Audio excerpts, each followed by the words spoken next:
Hi everyone, welcome back. Today we're looking at the series Cradle by Will Wight. You might know this one by the first book, Unsouled. This is an indie published bestseller. This guy's literally one of the most successful indie authors on the market. Cradle is his magnum opus, the GOAT. These books are between 300 and 500 pages long, and while there are 12 in the series all up, they're not crazy long books like The Wheel of Time. They're a little bit more easy to digest. And good news, the 12th and final novel just came out this year in June 2023, so the series is finished after 7 years and 12 books, so there's no better time to try this one out. I'm so excited for today's video. I've been away working on a NaNoWriMo writing project for 2 weeks. It's done. And I'm finally back to finish our monthly theme of Indie November. Well and truly in December, but shh. So if you're new to my channel, my whole thing is I pitch books to you. I'm not trying to tell you what to read. I'm more like an objective reporter who's going to list all the good stuff and all the bad stuff to help you decide if you want to try it for yourself. So it's no pressure here. It is also, of course, spoiler free. Now let's see if Cradle is going to be the right series for you. Welcome to Sacred Valley, where everyone has magic. This is a world of magical martial arts. I know Kung Fu. Anyone can achieve great magic and great power in this world with enough dedication and hard work. Wei Shi Lindon is from the Wei clan and the Shi family. So Lindon undergoes a coming of age test that everyone goes through, where they put their hand in a magical bowl to see what power they have. And those powers are Striker, where they shoot energy, Enforcer, magically strong body, a Forger, creating magical objects, and a Ruler by affecting the environment. We're going to do a lot of that this video. But Lindon somehow fails this test. He has none of those 4 powers. He is the lowest of the low, the only non-magical being in a world of magic. He is Unsouled. That's the name of the thing. Yet Lindon is one stubborn son of a bitch. He doesn't care if he has to start lower than everyone else. He will prove himself, he will overcome, and he will find a way to become a sacred artist and do great things. Now I'm going to stop here for a second. You see, that concept is the pitch for book 1, and it's a pretty strong concept, isn't it?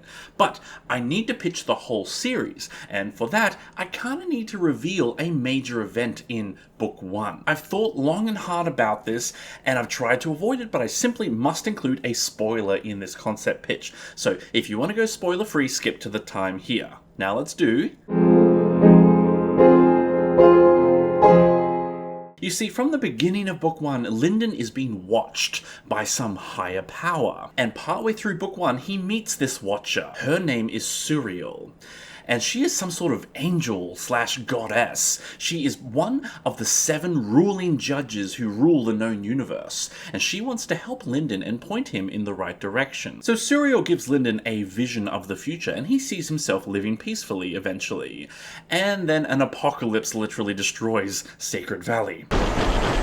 Suriel tells him that he can prevent this apocalypse if he gets strong enough, so she gives him clues about the future, names to watch out for, just enough of a hint of the future to get him in the right direction.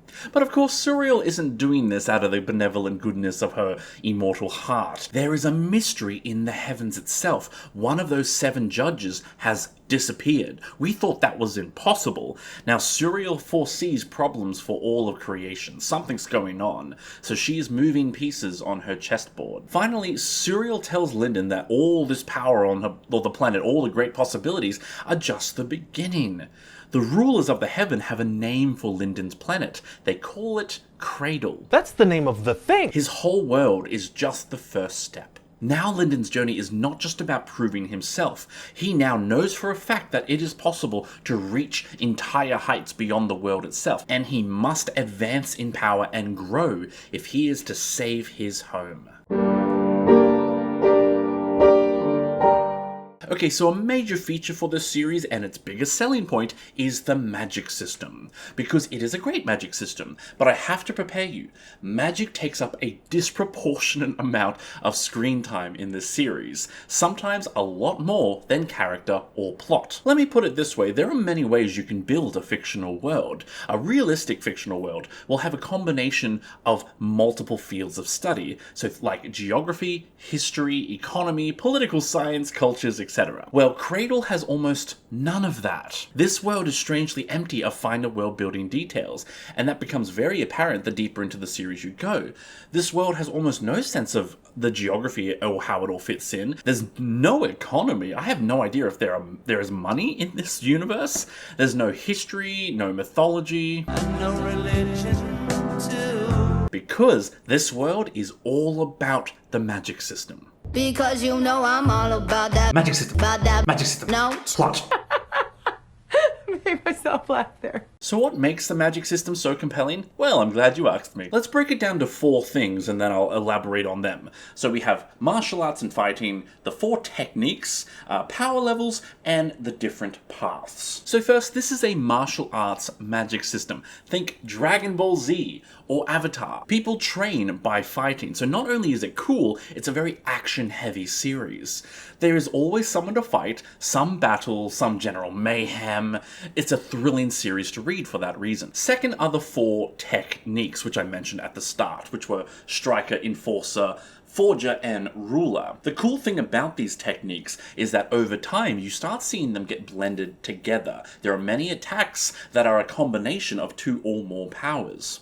So there's a lot of room for creativity in how we use the magic system. The third detail is the power levels, and they have a huge impact on the story itself. Now, you may consider this a slight spoiler, but I really want to list out what all the power levels are, because honestly, it was a bit confusing how many power levels there were in the series, and I want to just clear that up. So you have the beginning power levels, which are Copper, Iron, and Jade. Each of these levels, when you reach it, will grant a new corresponding ability. After the entry 3, we have the 3 gold levels, which literally break down into low gold, high gold, and true gold. Then, of course, the Lord levels, which again is broken down into 3, Underlord, Overlord, and Archlord. And finally, we have the big 3. The ultimate highest levels of magic in this world. Those are Sage, Herald, and Monarch.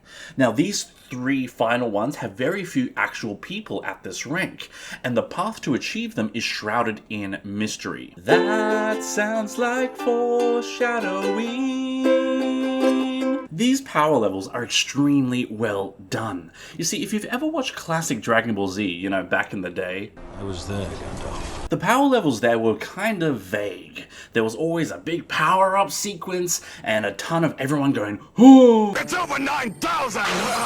The planet shakes, and then the fight begins, and it's pretty much the same as before. Did the power levels actually make much of a difference? We don't really know. However, in Cradle, the power levels come with specific corresponding differences in the abilities and in the action sequences themselves. The power levels actually make an impact on the story. I won't spoil it, but I will simply hint that each level comes with new things. The 4th and final big detail of this magic system is the different paths, and this is where Cradle is truly special. So at a certain power level, every sacred artist has to choose a path to study. So think of it like you finish school and you have to choose a career path or a study path. You can't just do everything. You have to pick a specialty. So you have, for example, the path of Black Flame, the path of Endless Sword, the Hungry Deep, the Sand Viper, etc. And each of these are not just vague titles. They have a specific skill set of strengths and weaknesses. Speed 8, armor 60, plus 11, stealth times 2, firepower 15, attack 8, venom 12. Can you stop that? This makes every fight very interesting, particularly in the later half of the series, where you start understanding these paths a little bit better.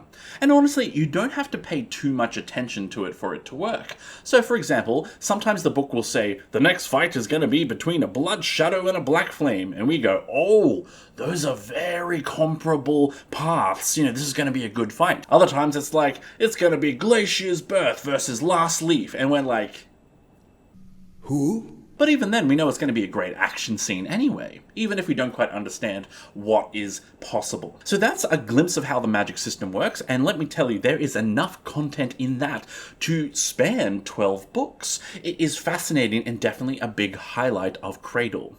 But does it come at the expense of characters and plot? Well, let's see.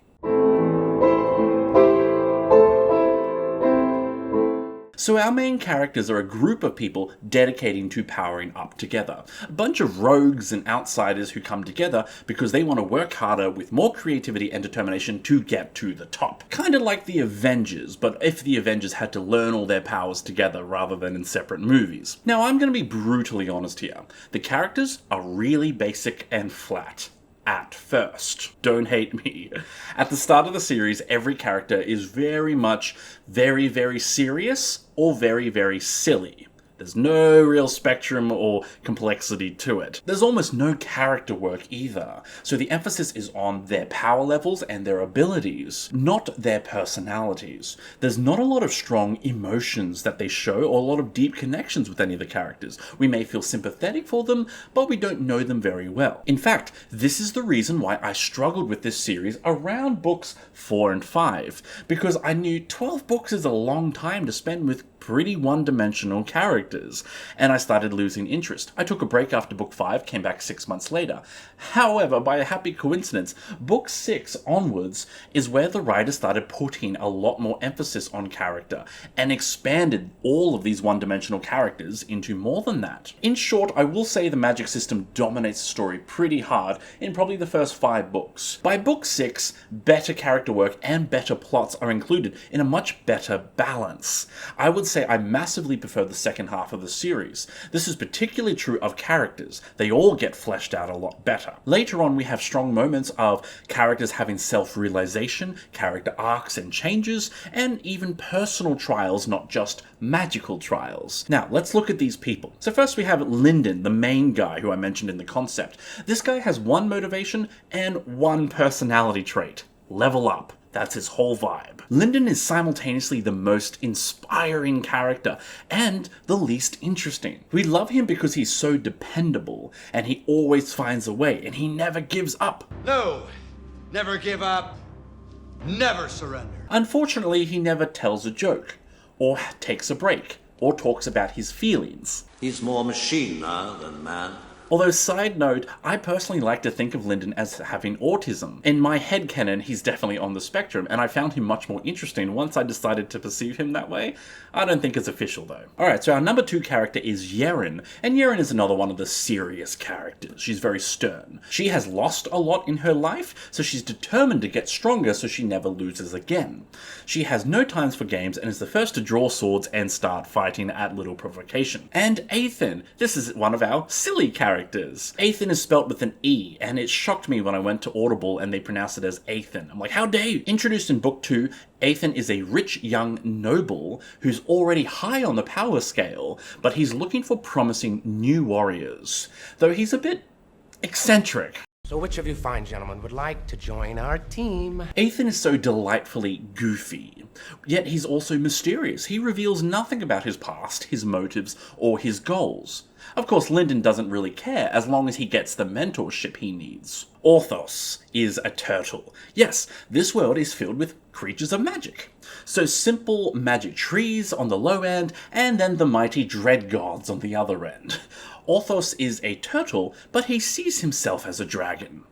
He says he has the spirit of a dragon. I'm gonna tell him. Don't you dare. Orthos is a very serious, very grumpy character, who has no patience for weakness. Yet despite his grumpiness, we all kind of want to hug him. Mercy is another silly character. Although this one was a little bit more awkward at first. You see, the silly male character is eccentric. The silly female character is stupid and ditzy. Ugh. At first. Thankfully, Mercy does grow a lot. When she's introduced, she seems ditzy, but over time she has a lot more growth. In fact, I would say Mercy has more growth and more character work than anyone else in the series. She's incredible. So she's the daughter of one of the monarchs. So not just a ruler monarch, but someone at the magic level of monarch. So she's under a bit of pressure. Like a drip, drip, drip that'll never stop. Then we have Zeal, final character. So he's another serious character. Zeal shows up in book 5, but ends up being a major character in the second half of the series. He used to be a mighty archlord, until he suffered a tragedy that destroyed all he loved and literally broke his soul, put him down on the lowest level of magic. He wonders if it's even worth trying anymore.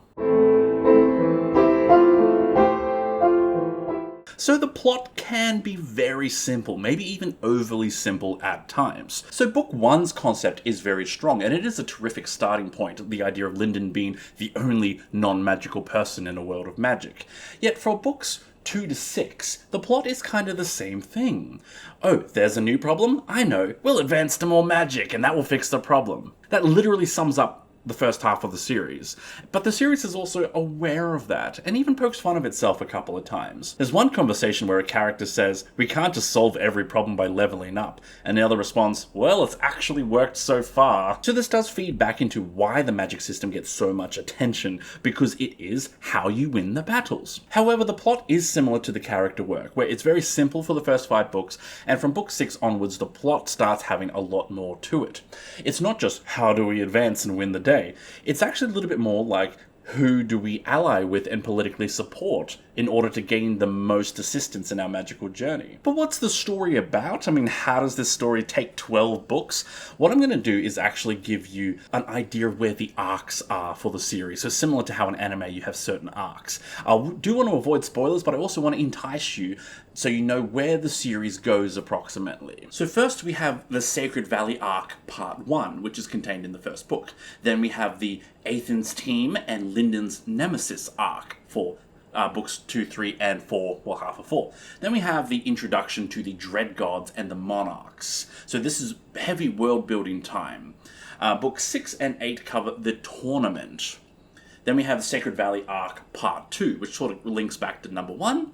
And finally, we end with a trilogy, the war with the Dread Gods and the Monarchs. So let's break it down further. The book 1 is about Sacred Valley, Lindon's home. And this is a slight spoiler, but he does return home in book 9. So those two books really link together quite closely. The second arc about Athens' team is about him assembling disciples to learn from him. Lindon also meets a nemesis who is determined to kill him, which of course his solution is to power up. This arc is interesting because it sets up a lot of information about the magic system, but it's also kind of a straightforward story. It's nothing too complex or nuanced. Then we have the arc about the Dread Gods and the Monarchs. So as I mentioned earlier, there are magical creatures in this world. They all have the ability to advance through those same power levels that people do.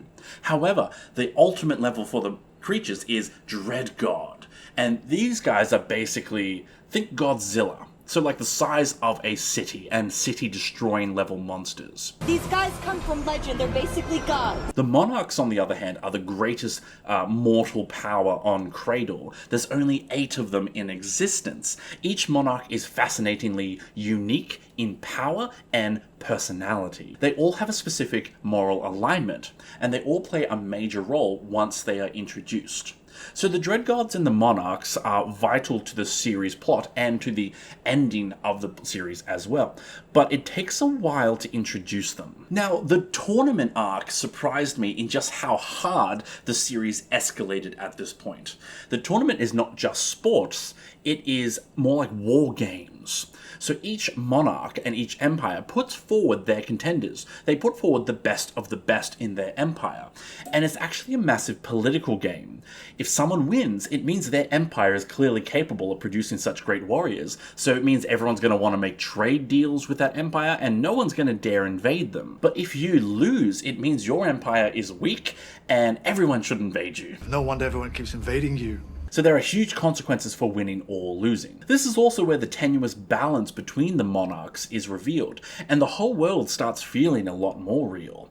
The tension is through the roof, and the magic system absolutely shines here. It's not just about powering up anymore, it's about the different paths and about being the most creative, not necessarily the most powerful. The final arc I'm not going to elaborate on much. I'm simply going to call it the war with Dread Gods and Monarchs. The scale of this arc is truly epic, because all of the build-up to this point is huge and the payoff is incredible. Also, you should think of the last 3 books as a trilogy because it does tell a very connected story from that point onwards. Technically, there is one final arc that is almost hidden through these other ones that sort of weaves through them. And this story relates to Concept Part 2, which I gave you the option to skip before. So if you want to skip spoilers again, you should skip this one as well. Go to that time. So Suriel is the judge of the heavens who gave Lindon his vision. So she has just a tiny part to play in almost every book because there is that great mystery in the heavens. One of the other judges has gone missing and the chaos seems to be spreading through the universe like a disease. This Heaven plotline takes about 5 to 10% of each book, although it increases a little bit more towards the end. It's fascinating how Will Wight balances little small martial arts fistfights on Cradle with huge celestial battles that blow up stars and create black holes and break reality itself. The scale is huge up there, so it's much more like sci-fi than fantasy. And honestly, the blending of the two stories works very well. It's also a thrill every time Lindon is talking with a new person and they say, "I'm Northstrider," and he goes, "Holy crap, that was a name from Suriel's vision. Destiny's calling." These moments come rarely, but they hit hard when you feel like the future is luring him in. Yet the future is not 100% predictable, not even to gods. I saw this comment everywhere before I picked up Cradle that people called it an anime in book form. Now, is it true after reading all 12 books? Honestly, I can't say, because I'm way too cool of a person to be an anime weeb. Okay, I'm joking, but this is a disclaimer. I'm not an anime expert, sadly. I have barely read any manga, and I've only watched like the most popular of animes, you know, Death Note, Full Metal Alchemist. So I had to research this a little bit in order to answer the question for you, but yes, I can say and confirm Cradle is 100% an anime in book form. So specifically, it is a shonen anime, which, if you're like me and you're unfamiliar, shonen means it's anime aimed for teenage boys, ages 12 to 18. So it's not very dark in nature, and it's a lot of fun, heavy emphasis on action and fighting. In short, everything is very cool. But there's a downside to shonen anime. It can be quite naive. It can be morally simple, lack a certain depth in its meaning, and it doesn't explore great themes of humanity or society. There's no Shakespearean references here. I mean, Dragon Ball Z is not tackling social justice issues. So this is very take it or leave it. Cradle is a ton of magic and action with a lot of power escalation, but it's not packed full with deeper meanings. This can be good or bad depending on what you're looking for. Let's talk about it further. This series is so lighthearted, it's almost bizarre at times. So Lindon has to get powerful enough to save Sacred Valley. That's his whole motivation. And yet, despite the enormous stakes involved, he never considers doing amoral things to help him get his power. There's never a discussion of ends justify the means. There's no moral complexity here. He's just determined to only ever achieve power through noble means. It's a weird gap in the story that the morality is never discussed. Some of those monarchs are straight up evil, right? They are tyrants. Yet there's never a discussion about what goes on in their kingdoms. Are taxes too high? Are people being oppressed and enslaved? What's the quality of life for the civilians under these clearly evil rulers? What happens to everyone else, you ask? Don't worry about it. And it gets weirder when you see battle sequences in space and there are literal suns destroyed. I mean, that sun's gotta be important to someone, right? Someone was using that sun?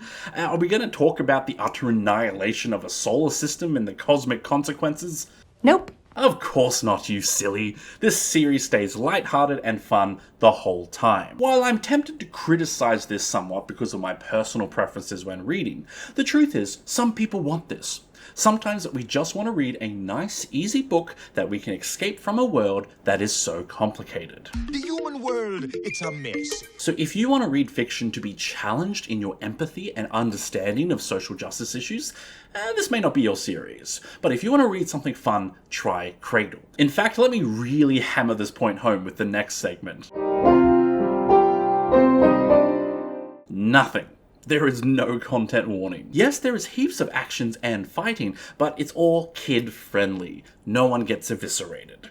There's no sex, no swearing, no drugs, and no adult themes, nothing. Though, minor note, the no sex thing is kind of weird. Like, I'm not even sure if sex exists in this world, because in all 12 books, there is no reference to it, not a single sex joke or even an implication. I don't think a story has to have sex, but when it's 100% absent, it feels like author censorship, and like the characters aren't allowed to be human and do natural human things. Maybe it's a world of asexual characters? I don't know. I'm currently reading Iron Flame, so I might be a bit biased here.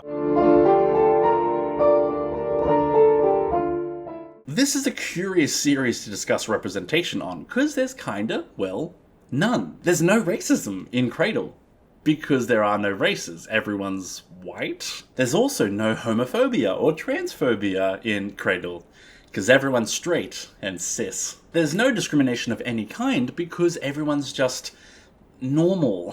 I'm honestly not sure what to make of this. You see, Cradle is meant to be lighthearted entertainment. It's completely inoffensive, in as much as it can be, in terms of themes and content, because it's a product that needs to sell copies. So I think it's tried to be non-political in any way. It doesn't talk about any social group of people that could be seen as a minority. This could be simply choosing not to tackle that type of content, or it could be seen as turning a blind eye to important social issues. Worse, it could be seen as trying to paint a world that deliberately lacks diversity. I'm curious to hear your thoughts on this one. What do you think about stories that have no diversity? Is that good, harmful, or neutral? It's something worth thinking about.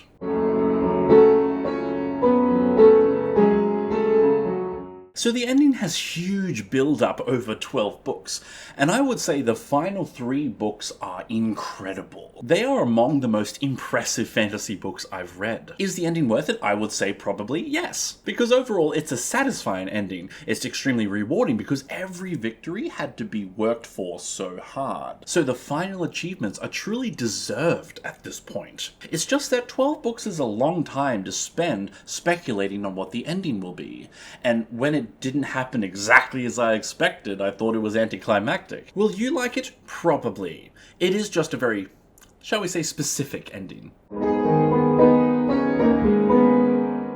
I would say Book 1, Unsouled, is a really good starting place. It is genuinely an interesting novel, and I do think it's one worth reading for everyone. It's also an easy 300 pages. If you want to read deeper into the series, though, I'd have to say it's merely not bad for a while. It's really book 6 where I felt it started taking a big step towards becoming excellent.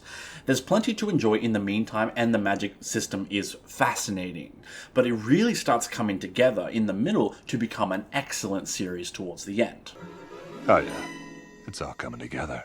Ultimately, you know yourself and you know how dedicated you are to reading big series. If you do want to try this series, the ebooks come in a bundle, which is why they're all in paper today, because I don't have physical copies. So the books are available in bundles of 3, so you can just buy the first 3, the next 3, and the next 3 like that. The last 3 come individually. Also, I did swap over to listening to the series from book 8 onwards. I can really vouch for the quality of the audiobooks. They're a lot of fun, and he breathes a lot of life into these characters that sometimes were a bit flat, and they get a lot deeper through the voice narration as well. Though of course, audiobooks don't come in a bundle in the same way. So it is pretty affordable to do this series digitally, so I hope that is incentive for you to try it. So good luck, my friends, and happy reading. Well, that was my introduction to Will Wight's Cradle series, the best-selling indie series. I hope that has sparked your interest. If it doesn't sound like it's going to be your thing, you should check out the other videos on my channel where I will help you find something to inspire you to read. Also, we have finally finished our monthly theme of Indie November, though we are well and truly into December at this point. But